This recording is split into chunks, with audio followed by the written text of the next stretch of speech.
Podcast is going to be about. It's going to be about Warriors, and then we're going to talk about Razorfin Downs, right? Yeah, Razorfin Downs. Yep, that's what it is.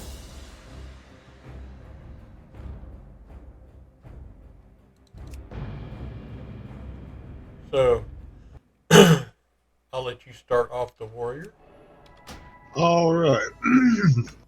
Well, I've played plenty of Warriors, so this kind of this first thing that they talk about is if you want to be the most popular person on your server and you love protecting other people and taking care of your group, join a Warrior, make a Warrior.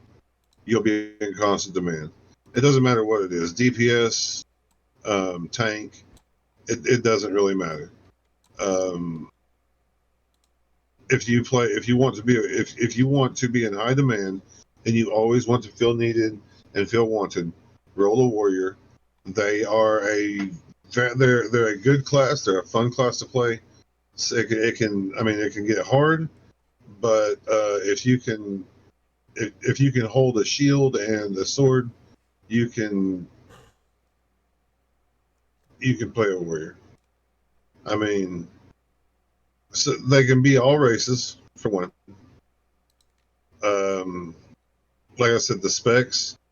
There's Arms, which is the melee DPS. Yeah. There's Fury. Is Fury the one where they have two-handers? That's not in. For like usable armor, they can use plate armor, which is really good. They use mail armor up until level 40, and at level 40 you can start using plate armor. And starting out with mail armor is pretty good because you'll already have a higher armor class than everybody else, so you'll automatically be taking more damage. Okay. Dual wielding came out the very end on patch 3.0.2 of Wrath, which apparently it says the end of Burning Crusade. Okay. Which is, I thought 3.0.2 was actually Wrath, not the end of Burning Crusade. But I don't know. So I was right, Wrath. Okay, you're right. So Arms and Fury both are both melee DPS, and of course tank is protection. There's pros and cons to one or the other. One is dual wielding, one is using a two-hander. So I mean they're both good. Like I said, the plate armor and the mail armor. The pros to playing a Warrior is you never have to play alone unless you want to. Warriors in constant demand for dungeons. No tank.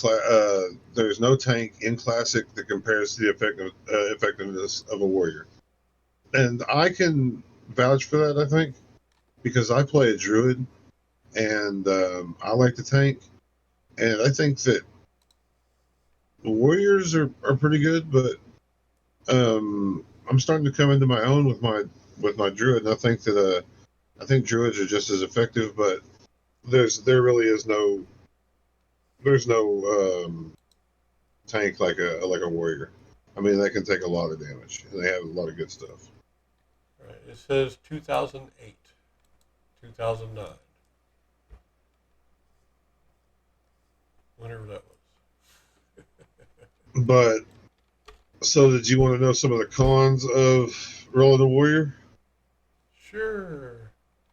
I mean, I don't know. Well, the cons are they're highly gear dependent. No ability to self heal, which that does suck. So if you're playing a class that you can heal and you're used to it, you don't want to play a Warrior because they have no self heal. Lots of very long cooldowns on some abilities.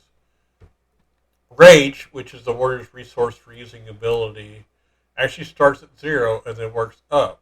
So you will start out with little to no resource to draw on to start using abilities.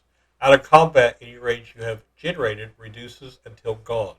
Some opening abilities such as Charge help open with some rage, and later tiles improve rage generation and slow decay. So, yeah, that's the bad thing, man. That really is. Yeah, so like mages, they use intellect and stuff, and so if you're out of combat, it just builds up. Where the warrior's rage is the opposite. You have abilities that require rage, you don't have those abilities. You can't open up with any of those abilities until you start fighting to get rage. Yeah, I So can and I can attest to that because our hardcore duo team. yeah, I'm a warrior and you're a shaman, and you're taking aggro from me because I can't open up with anything because I don't have rage to start out with. yep. So it's yeah, it is hard, and I don't have any of the stances or anything yet. Oh yeah, you get that But that's in, I think, right? because well, I don't know because I said that's what the interesting class features are with this the unique to warriors and give them a level of versatility when choosing talents. And these stances reflect the 3 talent trees, which is a battle stance, Yeah. which is for arms, Okay. the defensive stance, which is for protection, and berserker stance, which is for fury. But these stances can be used by any warrior. It allows them a bit of versatility to alter their abilities without having the trouble of and expense of changing talent, like talent trees. So if they want to use something, they just have to change their stance, I guess. Like if you want to use something from the defensive tree, you have to be in defensive stance. And I guess going into each one of the stances lets you use something out of there without having to change your full talent tree. So you can still use your talent tree for your main ability, but you can still use stuff from the other ones as long as you're in that stance, I guess. Yeah. Because it says arms warriors generally do best with stance dancing since they are in the middle of the pack between high damage output and survivability, protection, and fury. So, Yeah. So if you ever hear about somebody talk about stance dancing, that's the warrior. and I hear that you can stance dance and tank. Yeah. So I've seen some of that happen. So I want to test that out but not with the hardcore guys. The hardcore guys, we're going to try to go just low and slow. Now, the ease of leveling, this can be a very difficult class of solo. So leveling with a higher or healer or high DPS friend or as a tank through dungeons is one way to ease leveling as experience and gear upgrades are good, but this requires committing large blocks of time. So if you're soloing, it's going to take you a lot longer to solo through everything. So if you got a friend, me, with a high DPS, hopefully I'll be a high DPS. Can't guarantee anything at this time. Then you will level your warrior a lot faster. Now, because of that, their farming potential is fair to poor. So hopefully your warrior's not a farmer. Unless you're questing, you're just running around mining and stuff like that, which I think is what you've been doing. So that's all right. Yeah, I've been mining with my warrior because that's what mining and blacksmithing because that's going to make weapons and make armor because we're doing hardcore, so we can't use like the auction house and stuff like that. We can only run only run dungeons once, so Yeah. that's why I'm doing that one. But I mean, dungeons and like that says even though dungeons and raids, you're in high demand on those, and that's excellent. Oh yeah. Because there isn't a class in higher demand for dungeons and raids than a warrior tank. Warriors who wish to level arms can easily do so until in-game levels. Stance dancing into defensive stance, and make sure to bring your sword and board, shield and one-handed weapon. Raids will need a mix of dedicated protection warriors as well as DPS warriors, as their damage scales well with good weapons and armor. Yeah. So they're always going to want you because you're melee DPS, and warriors can do some nasty damage. I mean, they really can. I've seen some warriors that are top of the DPS charts every time. Every time, it doesn't matter who you take. And then PvP, the arms warriors are PvP gods, exerting pressure and control onto opposing players as Mortal Strike deals massive damage. Oh yeah, get them low. Mortal Strike them. It's over. Oh yeah. So I don't know. I like warriors. I'm ready to play that warrior again because warriors are fun. Now, I think that's gonna be a fun one. now I did level up a warrior back in either Burning Crusade or Wrath, and so leveling up was kind of tricky. But if you don't play a warrior very often, but every once in a while, it's going to be kind of tricky. Leveling up warrior. But if you start a warrior at level 1 and level all the way to 60, by the time you get to 60, you will know how to play your warrior. Of course, Oh yeah, hopefully way before that. But I'm just saying, don't just play your warrior to however many levels and then switch to somebody else to come back after a couple months because you'll probably forget because there's a certain rotation. You got to know which buttons to push when. So I would not suggest, playing at 20 levels and then quitting for a couple of months, then coming back and playing for 20 levels, and because you got to relearn that warrior every time. So it's one of the classes that you just got to stick to and learn how to play, and just keep going back to it every few days or so, or you're going to forget. So well, see, I played the warrior. You remember Shaka? yeah. I played Shaka, so I remember how to play a warrior, and that's why I said I want to play our duos too at some point and kind of live stream that I'm hoping tomorrow. because that was fun. Yeah, because that's the warrior combo, the warrior shaman combo, Yeah. which is really fun. All right. Now, speaking of dungeons, let's talk about. Dungeons. And the link I sent you was probably the wrong one again. Yep, it was. I got it. Yeah. Well, yeah, all you got to do is click the little button of the link I sent you. But all right, so let's talk about Razorfin Downs. It's a level 37 to 47 dungeon located in the Horde leveling zone of the Barrens. The instance portal is situated just north of the Great Lift 2000 Needles. RFD is the second of the Razorfin dungeons, serving as a sister dungeon to Razorfin Crawl. So, now, some of the reasons you want to run it is for some blue items like the Arachnid Gloves, the Vanquisher's Sword, Excalibur, Excalibur. Freezing Shard, and Manslayer. Which that one looks like a gravestone on a stick. So, yeah, it's a two-handed axe. I want Excalibur. Now, do you want to talk more about these drops, or are they into the boss drops? They're also into the boss drops. So let's not talk about them. Well, the Alliance is like it says here, though. Getting to that place for Alliance, they opt to take the boat from Booty Bay to Ratchet.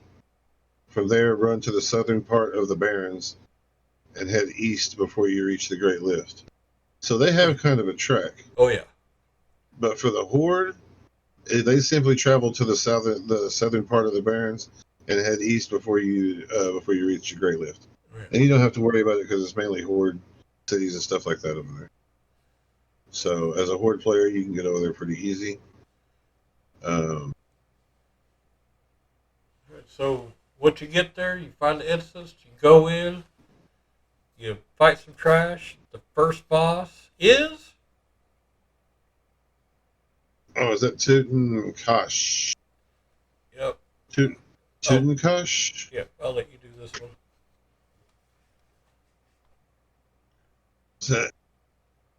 Okay, Tuten Kosh is a level 40 spider located inside of RFD. As he said, it's the first boss you come across.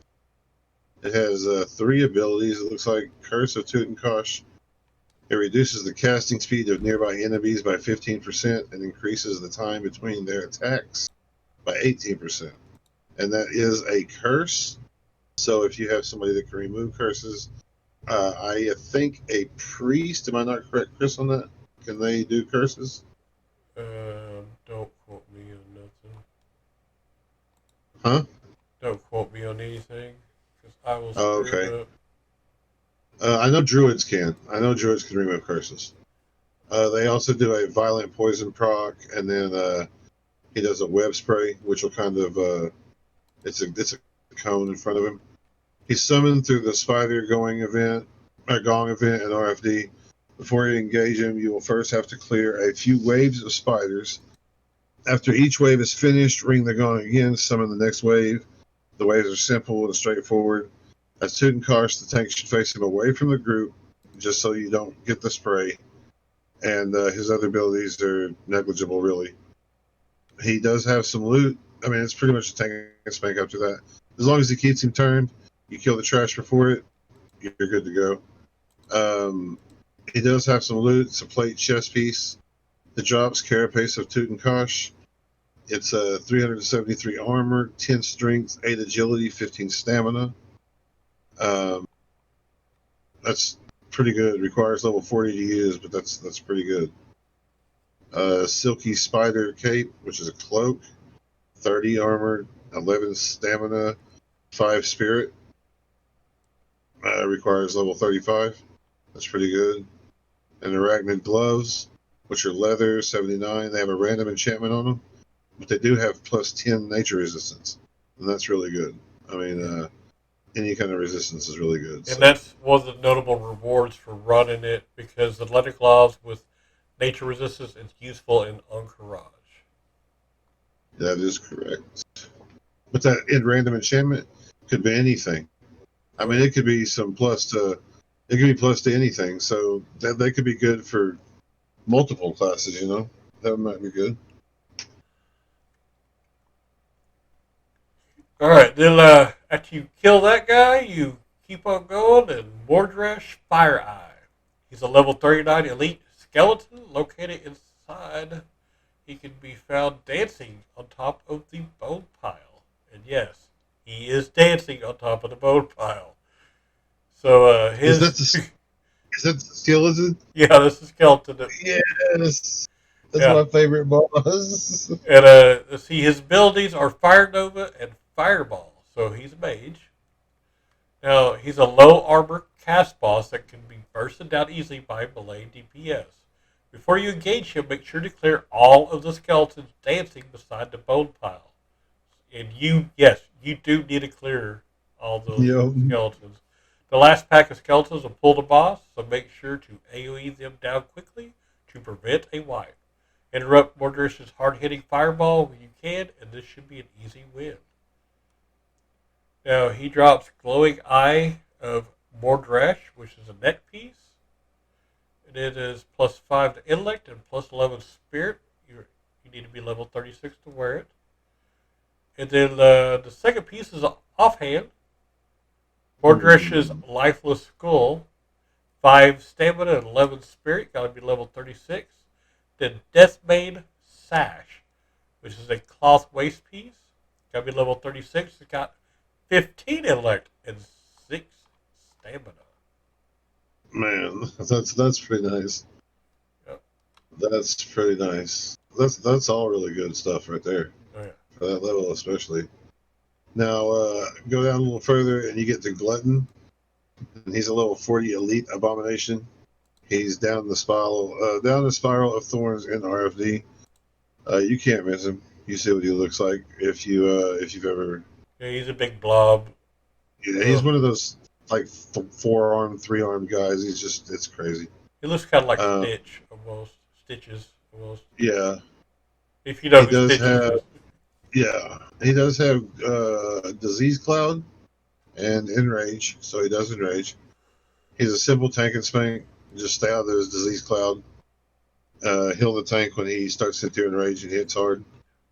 He does drop a couple of things. Glutton's Cleaver. It's a one-handed axe. Chance on hit to wound the target, causing them to bleed for 50 damage over 30 seconds. It's green. And it's a green item. Not too bad. Level 36 to use. And then Flesh Hide Shoulders. It's a leather piece, 95 armor, 5 strength, 6 agility, 15 stamina. Requires level 37 to use. Those are some pretty good shoulders right there. Yeah. For a tanking druid. That's what I want. Then after that, you have a chance of fighting Ragglestout. He's a rare, level 40. And he's located on the Spiral of Thrones. Or Thorns. Ooh, the Spiral of Thorns. And he's got some priest abilities like Shadow Word Pain, Shadow Bolt, Heal, and Dominate Mind. Now, his mind control is by far the most important ability in this encounter. If your tank or healer gets MC'd, make sure to have your hybrids fill in where needed. Interrupt his heal to prevent a longer encounter, as well as his Shadow Bolts, which do significant damage. So if you get him down, you have a chance at 3 blue items. Savage Boar's Guard, which is a blue shield. What was you going to say? Oh, I was just going to say, yeah, you want to hope that he's up because these items are pretty good. Oh, yeah. These all 3 of these items are great. Now, the shield is 37 to wear it or equip it. It's got 11 strength and 6 stamina. And then a bell waist, which is called a Boar Champion's Belt.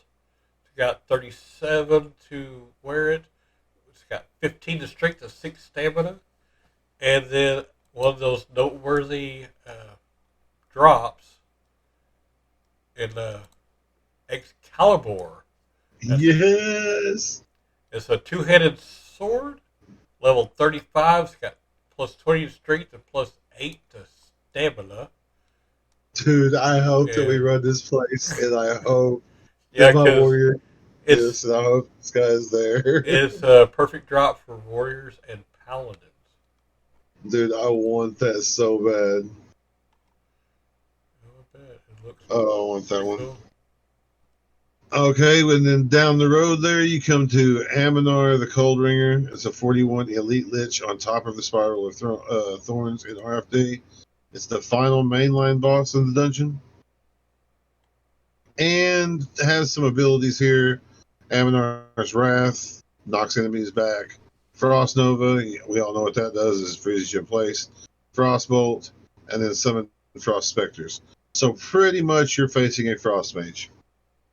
That's Amonor is a challenging dungeon boss with a variety of dungeon mechanics. Like it says, it neutralizes you with Amonor's Wrath.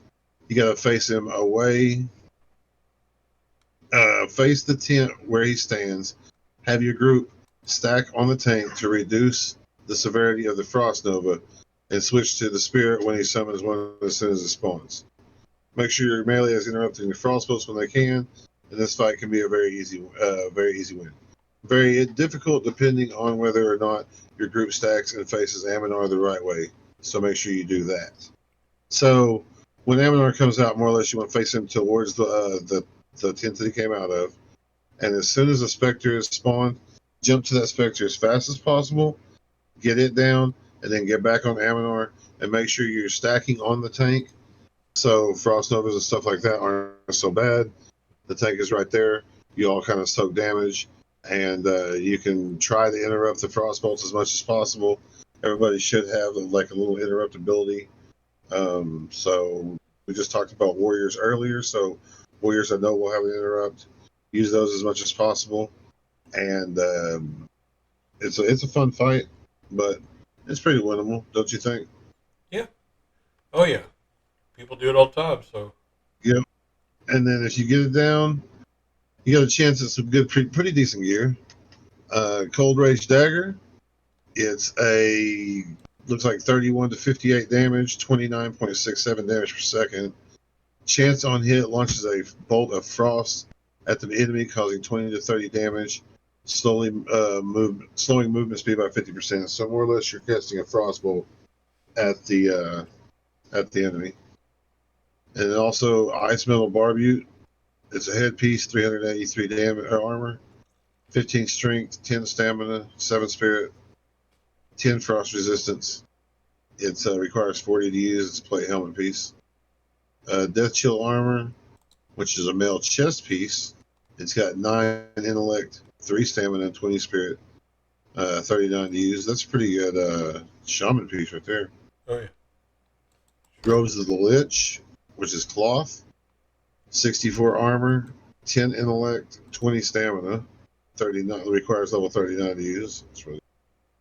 And then chance at dropping a green item, which is leather hands, 9 intellect and 9 stamina, 38 to use, called Bone Fingers. So that's pretty good. And then you can keep on going, which is another optional event called Plague Ball the Ronin. He's level 40 Elite Quillbore, and then he's the final boss of the Beldistraz Escort event.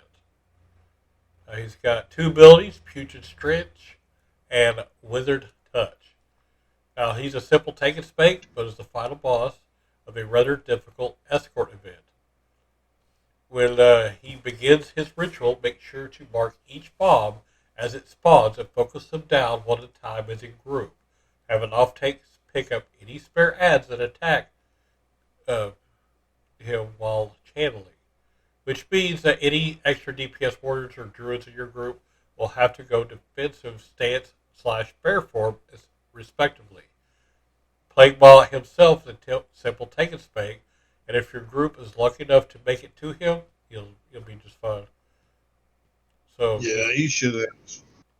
Usually, you have some sort of off tank, like even if you have to use a warlock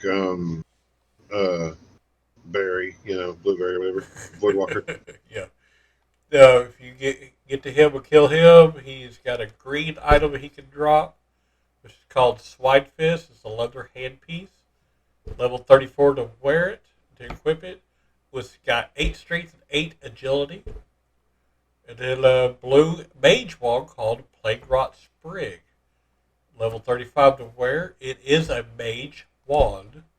It's got plus 7 shadow damage. Yeah, that sucks. Mage only one. Now, try to get quests before you go in here. Because Vanquisher's Sword is a one-handed sword that's useful for rogues and hunters. And it's a questing reward. So if you're a rogue or a hunter, or if you want that sword, which the Vanquisher's Sword, it does 30 damage per second, and if you equip it, you're plus 28 attack power. Which that's pretty nasty for a rogue. That is pretty nasty. And for Horde, it's the quest is called Bring the End, and the Alliance is called Bring the Light. And they can choose between 2 items, the Vanquisher's Sword or the Amberglow Talisman. The Talisman is just a neck piece with 1 agility, 7 stamina, and 10 spirit. Not bad. On both sides, yeah. So if you're not a hunter, rogue, and you don't need the attack power, of course, then of course you go to the neck piece.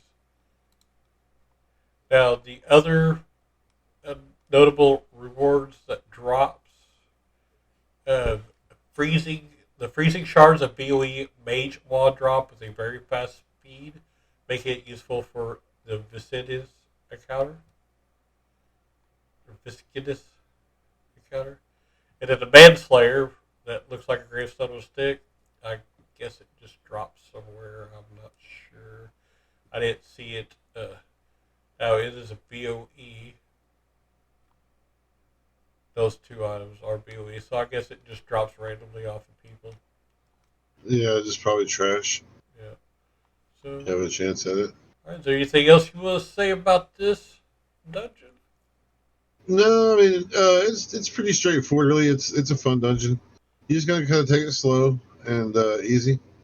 Make sure you don't just try to rush through it, and you should be just fine.